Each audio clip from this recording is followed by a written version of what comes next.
This everything, all interface or culprit is the fight for the space.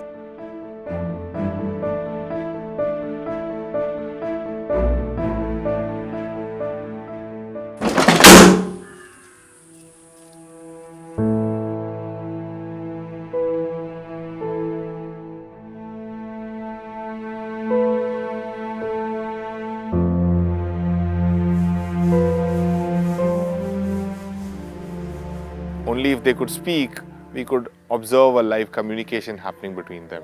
Good boy कानात काय आहे का मला बघू दे. मुक्या प्राण्यांची सेवा ही ईश्वरीय सेवा आहे.